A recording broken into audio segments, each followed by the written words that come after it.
Shailaja teacher G സുധാകരനുമായി ബന്ധപ്പെട്ട ഒരു കാര്യം കൂടി പറഞ്ഞു. ഞാൻ അതിനെ കൂടെ പോവാണേ.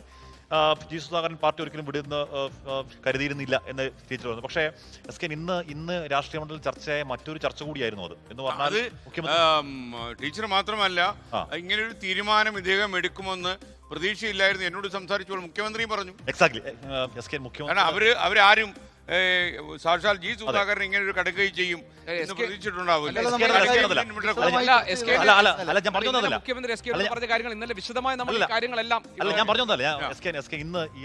ഇന്ന് ചർച്ചയെ മറ്റൊരു വിഷയം എസ് കെ മുഖ്യമന്ത്രി പിണറായി വിജയൻ തന്നെ ജി സുധാകരന്റെ ആ പോക്കിനെ രാഷ്ട്രീയ ചെറ്റത്തരം എന്നൊരു വാക്ക് വെച്ച് ഉപയോഗിച്ചു. അതിന് ജി സുധാകരൻ മറുപടി പറഞ്ഞു, ശരിയാണ്, ഞാൻ ചെറ്റയിൽ വളർന്ന ആളാണ്, ഇനി അതെനിക്ക് അഭിമാനമേ ഉള്ളൂ എന്ന് പറയാം. എസ് കെ എന്ന് പറഞ്ഞാൽ നോർമലി ഉപയോഗിക്കുന്ന ഭാഷയിൽ പറയുന്നതാണ്. പക്ഷേ എസ് കെ ഈ ചെറ്റത്തരം എന്ന വാക്ക് ബാക്കി ഉള്ള വാക്ക് പോലെയല്ല. അതൊരു പൊളിറ്റിക്കൽ വാക്കാണ്. അത് പണ്ട് കാലത്ത് ഈ പറഞ്ഞ മാളികപ്പുറത്തിരുന്നവൻ താഴെ കിടക്കുന്ന ചെറ്റക്കുടി നോക്കി പറഞ്ഞവനാണ്. അത് പറഞ്ഞുകൂടാത്ത വാക്കാണ്, കാസ്റ്റിസ്റ്റ് വാക്കാണ്, അത് ക്ലാസിസ്റ്റ് വാക്കാണ്, ആരും പറഞ്ഞുകൂടാത്തതാണ്. പ്രത്യേകിച്ച് അടിസ്ഥാന വർഗത്തിന്റെ പാർട്ടിയായ CPM-ന്റെ മുഖ്യമന്ത്രി പറഞ്ഞേ കൂടാത്ത വാക്കാണ് ചെറ്റത്തരം. അത് നിർഭാഗ്യകരമായി.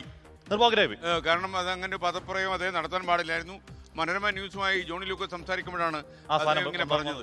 അത് മലയാള മനോരമ ഇന്ന് വളരെ തലക്കെട്ടായി കൊടുക്കുകയും അപ്പോൾ അത് മുഖ്യമന്ത്രി നേരത്തെ കണ്ടെന്ന് തോന്നുന്നു. കാര്യം ജോണി ലൂക്കോസുമായുള്ള അഭിമുഖം അവസാനിപ്പിക്കുമ്പോൾ മുഖ്യമന്ത്രി ഒരു കാര്യം പറഞ്ഞു, വളരെ അത് ജോണി ലൂക്കോസ് പ്രതീക്ഷിച്ചില്ല. അപ്പോൾ ജോണി പറഞ്ഞു, ജോണി എന്തൊരു വാചകം പറഞ്ഞു, ആ ചിരിയിലെല്ലാം അദ്ദേഹം പൊട്ടിച്ചിരിച്ചുകൊണ്ടാണ് പറഞ്ഞത്, നിങ്ങൾ ഇനി പോയി നിങ്ങളുടെ പണി നോക്കിക്കോളൂ, അവര് കൃത്യമായിട്ട് പിറ്റേന്ന് ഇത്രയധികം ലക്ഷങ്ങൾ കോപ്പി അടിക്കുന്ന പത്രത്തിൽ അത് പറയുകയും ചെയ്തു. ഈ പലപ്പോഴും ഉപയോഗിക്കുന്ന പല വാക്കുകൾ ഹാഷ്മി പറഞ്ഞതുപോലെ ഇപ്പോൾ ഈ സുധാകരന്റെ ആ പരാമർശം തന്നെ ഇത് പൊളിറ്റിക്കൽ കറക്റ്റ്നെസിന്റെ വലിയ പ്രശ്നമുള്ള വാക്കുകളാണ്. പക്ഷെ ഇത് ഉപയോഗിക്കുന്നവർക്കൊന്നും ഇതിന്റെ അത്രയൊരു വശം അറിയില്ല എന്നത് കൂടി തോന്നുന്നു. മുഖ്യമന്ത്രി നേരത്തെ വാക്ക് ഉപയോഗിച്ചിട്ടുണ്ട്. അന്ന് ഈ സമാനമായ ചർച്ച ഉണ്ടായതാണ്. 2014 NK പ്രേമചന്ദ്രനെതിരെ പരനാറി പ്രയോഗം, ഞാൻ പറയട്ടെ, പരനാറി ആവട്ടെ, നികൃഷ്ടജീവി ആവട്ടെ, അതൊക്കെ ഒരു വൈകാരിക വിസ്ഫോടനം ഉണ്ടാവുന്നതാണ്. പക്ഷെ ഈ വാക്ക് ഈ എസ് കെ ചെറ്റത്തരം അല്ലെങ്കിൽ പെറുക്കി അല്ലെങ്കിൽ തെണ്ടി എന്നൊക്കെ പറയുന്ന വാക്കുകളുടെ പ്രശ്നം അത് പൊളിറ്റിക്കൽ വാക്കുകളാണ്. അത് പാവങ്ങളെ ഇന്നലെ അദ്ദേഹമായിട്ട് ഇത്രയും നേരം ലൈവായിട്ട് സംസാരിച്ച ഒരാളെന്ന നിലയിൽ അദ്ദേഹത്തോട് പലപ്പോഴും നമ്മൾ ലൈവായിട്ട് ഇന്റർവ്യൂ ചെയ്ത് ടെലികാസ്റ്റ് ചെയ്തിട്ടുണ്ട്. എനിക്ക് പലപ്പോഴും തോന്നിയിട്ടുള്ളത് അതേ ഒരു ആങ്കർ ഡ്രിവൺ നേതാവാണ്. അതായത് ഈ ആങ്കറിന്റെ താല്പര്യം കറക്റ്റ് അല്ലെങ്കിൽ അതുവഴി പോകുന്ന ഒരു പൊതുപ്രവർത്തകനെ നമ്മുടെ മുന്നിൽ കാണാം. നമ്മൾ അദ്ദേഹത്തിനെ പ്രകോപിപ്പിക്കാൻ പറ്റും എന്നുള്ളതിന് തെളിവാണ് ജോണി ലൂക്കോസ് അഭിമുഖം നടത്തിയപ്പോൾ. കാര്യം ഇത് ഞാൻ പറയാൻ കാര്യം എന്താണെന്ന് ചോദിച്ചാൽ, വളരെ ചിരിച്ച് ഉല്ലസിച്ച് സുസ്മേരവദനായി നമ്മളോട് അവസാനം ഫോട്ടോയും എടുത്ത് മടങ്ങിക്കഴിഞ്ഞിട്ടാണ് ജോണി ലൂക്കോസിന്റെ മനോരമ ന്യൂസിലെ അഭിമുഖം ആരംഭിക്കുന്നത്. അപ്പോൾ ജോണിയോട് അദ്ദേഹത്തിന് വ്യക്തിപരമായ നല്ല ബന്ധമുണ്ട്, നല്ല അടുപ്പമുണ്ട്. പക്ഷെ അതിൽ സംഭവിച്ചത് എന്താണ്, ഇത്രയധികം ചാനലുകൾക്ക് ഇത്ര വയസ്സുള്ള ഒരാൾ, അങ്ങനെ കൂടി പറയണമല്ലോ, ഇങ്ങനെ ഇത്ര വയസ്സുള്ള ഒരാൾ ഇത്രയധികം ചാനലുകൾക്ക് 2 ദിവസമായി തുടർച്ചയായി രാഷ്ട്രീയം മാത്രം സംസാരിച്ചുകൊണ്ട് അഭിമുഖം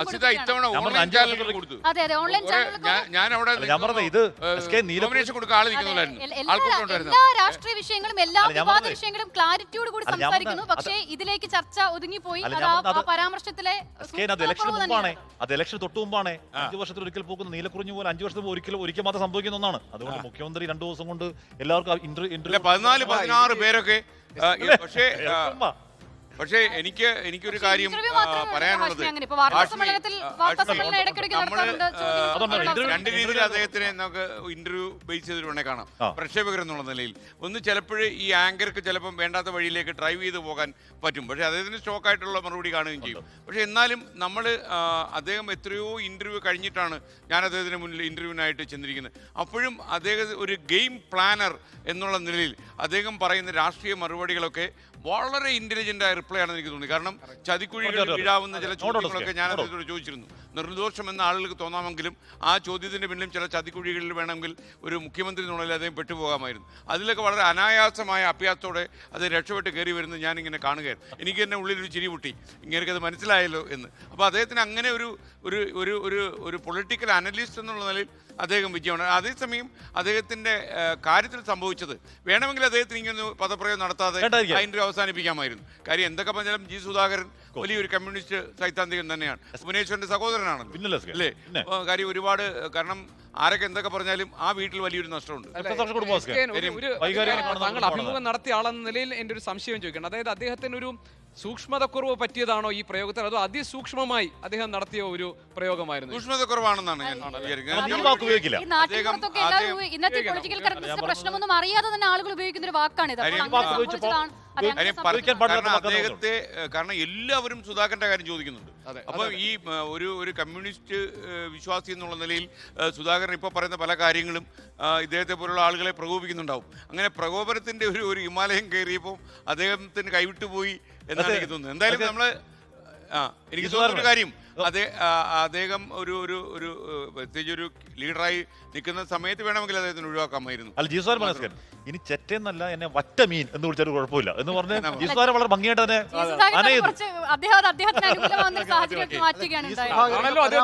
പോലും പലപ്പോഴും